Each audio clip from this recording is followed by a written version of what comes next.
All right, let's dive into one of the most powerful and, honestly, influential stories ever told, the Book of Exodus. It's this epic tale of oppression, of divine intervention, and that long, hard road to freedom. A journey that has literally shaped cultures and inspired people for thousands of years. So, what are we really looking at here? Is this just some dusty old story? Or is it something more? A kind of timeless blueprint for what it means to be free? Well, that's what we're going to explore.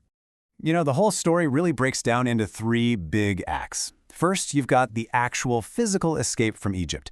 Then there's the journey to Mount Sinai to get a whole new set of rules for living. And finally, it's all about forging a new identity through this special agreement, this covenant with God. It's not just a story, it's a roadmap for building a nation from the ground up.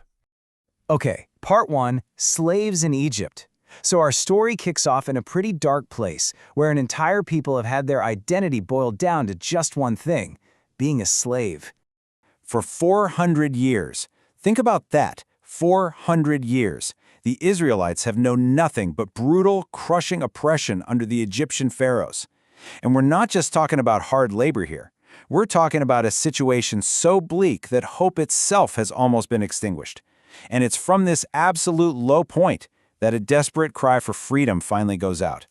But then, just when things seem hopeless, a promise enters the picture. God remembers a covenant, a sacred binding agreement made with their ancestors, Abraham. And this isn't just a casual, hey, I'll help you out. No, this is like a divine contract that's about to be activated, and it's this spark that's going to light the fuse for this whole liberation movement. And who's the person tasked with carrying this out? A very unlikely hero named Moses. He's a Hebrew by birth, but was actually raised in the Egyptian royal court. He has this incredible encounter with God through a burning bush, and his mission? Well, it's staggering. He has to go back to the most powerful empire on earth and demand they release their entire slave workforce. No big deal, right?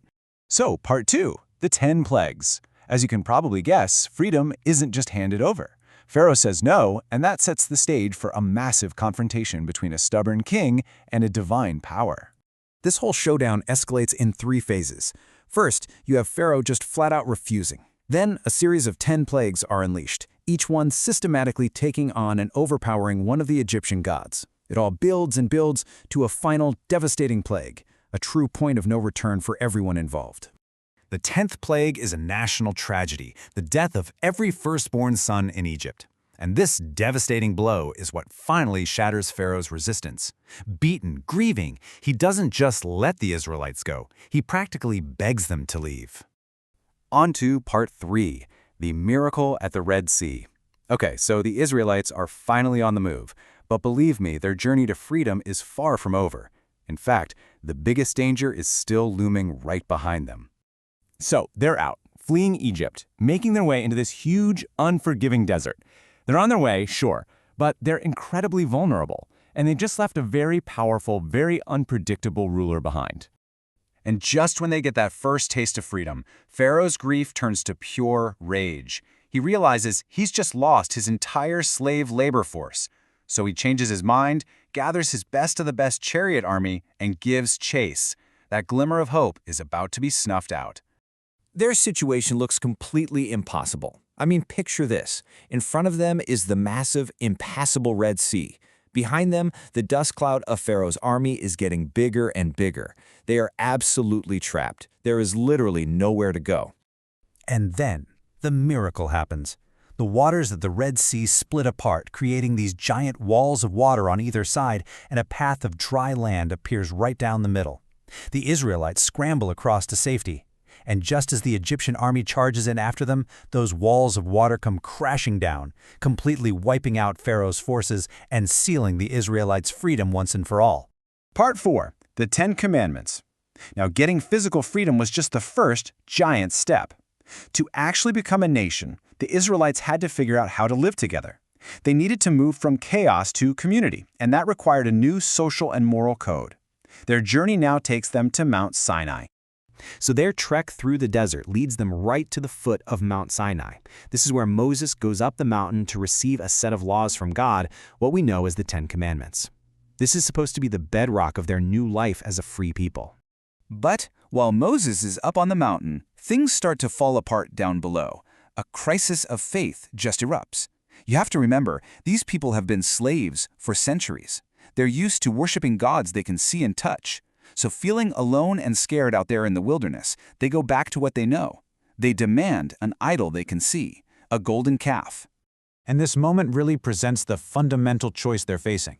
On one side, you have the golden calf, which is basically a return to the familiar chaos and idolatry of their past. On the other side is the covenant, a much harder path toward a future built on laws and order and faith in something you can't see. And faced with all that uncertainty, they chose the familiar.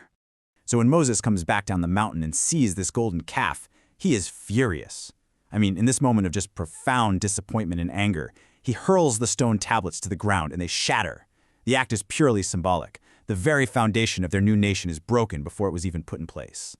Part 5. A covenant forged. But the story doesn't end in broken pieces. The final act of Exodus is all about renewal and forgiveness. It shows that a society can actually rebuild itself, even after its foundation is completely shattered.